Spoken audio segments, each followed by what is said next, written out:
Beaumont. I'm the Education Officer at the National Museum Collins Barracks.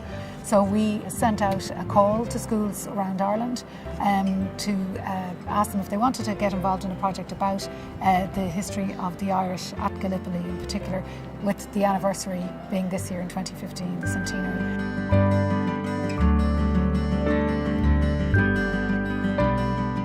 So my name is Edith Andres. I coordinated the Gallipoli project here in the Education Outreach Department in Collins Barracks. The project is part of the Gallipoli Centenary Education Project, which has been carried out by schools and museums in Ireland and in the UK as well.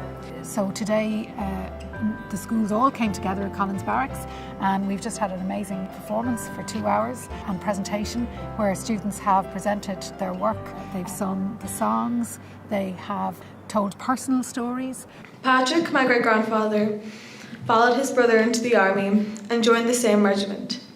Both brothers took part in trench warfare on the Western Front and endured great suffering on a daily basis.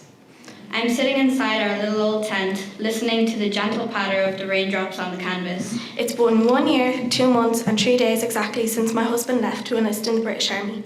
This is the board game that we made called Gallipoli. So there's 2 types of tiles in many others. So there's a chance tile.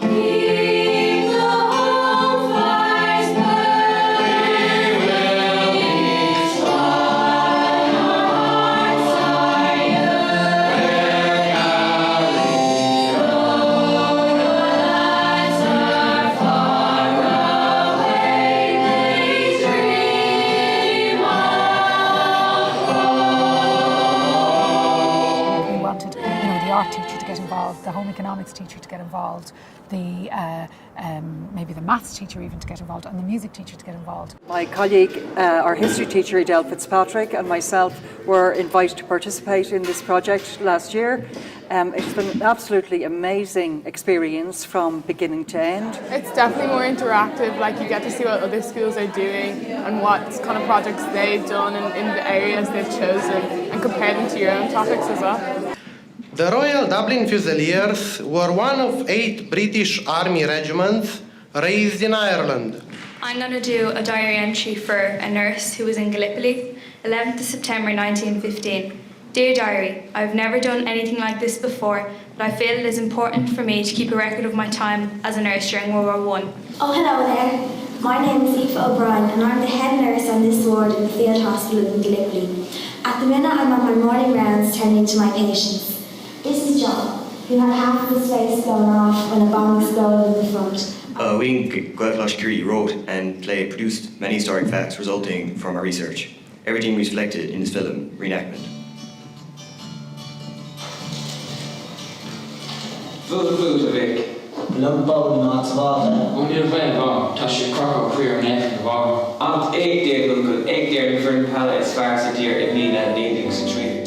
To a city filled there are lines of marching men in squadrons past me by. No pipe did hum, no battle drum did sound its loud tattoo.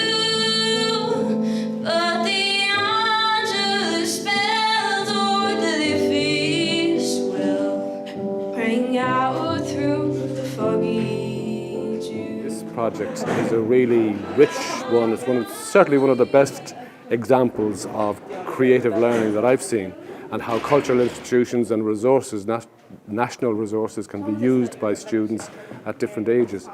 It was really good to see the student engagement through creative work, through imagining what it was like in 100 years ago, what it was like for Irish people engaging with a distant war, the romance of it and the reality of it.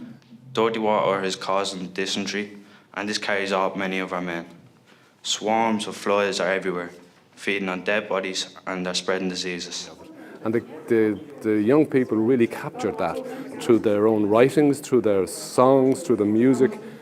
Bent double, like all beggars under sacks, knock-kneed, coughing like hags, we course through the sludge. till on the halting flares we turned our backs, and towards our distant rest began to trudge. Well, in this you see slideshows and pictures. It's a different kind of learning because you're not looking at a book or listening to a teacher. It's more you're there, you're involved, it's hands-on experience of what it was like. It was just a great experience to know Irish history and the involvement they had in World War I.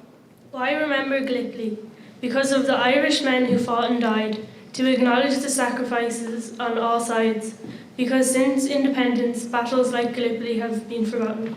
It's important that museums engage with schools. We have such great material. We've got such great objects. When students are learning about history or any other subject, if they come into the museum, they're able to explore history in a very sort of different way to the way they might when they're just reading a book. They're able to see the object or read the letter.